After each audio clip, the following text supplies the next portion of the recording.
এরকম একটা দৃশ্য বাস্তবে দেখলেও তো ভালো লাগে। দেখেন, আমার খুব ভালো লাগতেছে।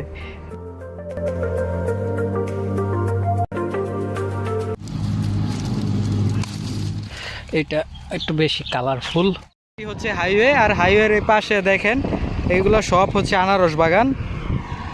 বন্ধুরা, আশেপাশে অনেক আনারস বাগান আছে, কিন্তু সবগুলো আনারস বাগানে আনারস একদম মানে ছোট ছোট পাকে নাই। হ্যাঁ, শুধুমাত্র এই একটা ক্ষেত দেখলাম যেটাতে মানে আনারস একদম পেকে হলুদ হয়ে আছে একদম। আপনারা দেখেন এই ক্ষেতের মাঝখানে যায়, আজকে যে গরম পড়ছে, আজকে আনারস খেয়ে আপনাদের দেখাবো। তো সাথেই থাকেন, ভিতরে যাব আমি এখন। আশেপাশে এত আনারসের মানে পাকা আনারস পাকলে যে ঘ্রাণটা হয় এরকম একদম মানে থই থই করছে ঘ্রাণে, একদম কি বলা যায় মানে অনেক ঘ্রাণ আশেপাশে।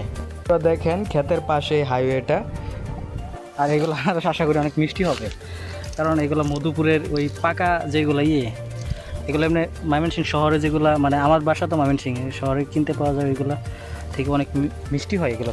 একটু ওয়েট করেন, আপনাদের ভিতরে নিয়ে যাচ্ছি। এখানে আনারস কম, আমি ভিতরে নিয়ে যাই। ভিতরে অনেক আনারস আছে, মানে পেকে গেছে আর প্রচুর ঘ্রাণ। আপনারা এখানে আসলে বুঝছেন, আপনারা খেয়ে ফেলতে চাইবেন, এরকম একটা অবস্থা।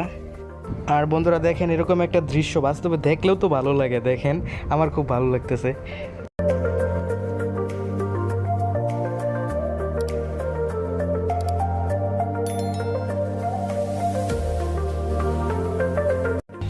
তো আমি এখন এটা তুলবো। হ্যাঁ, ও বাবা, কাটা গিয়ে গা। এই যে তুললাম, এই দেখেন একদম লিগ্যাল আনারস। দেখেন, এই যে তুললাম দুইটা।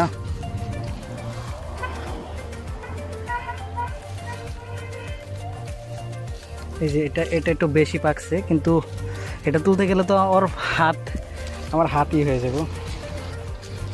এই দেখেন অবস্থা। এটা হচ্ছে আনারস বাগান মূলত।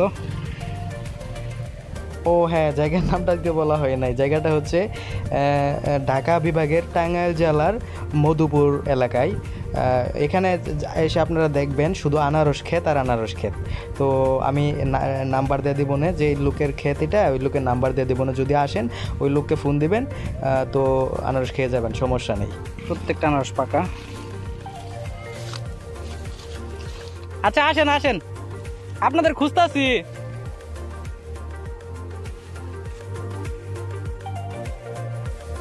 এই যে বন্ধুরা দেখেন, এটা একটু বেশি কালারফুল। এই দেখেন,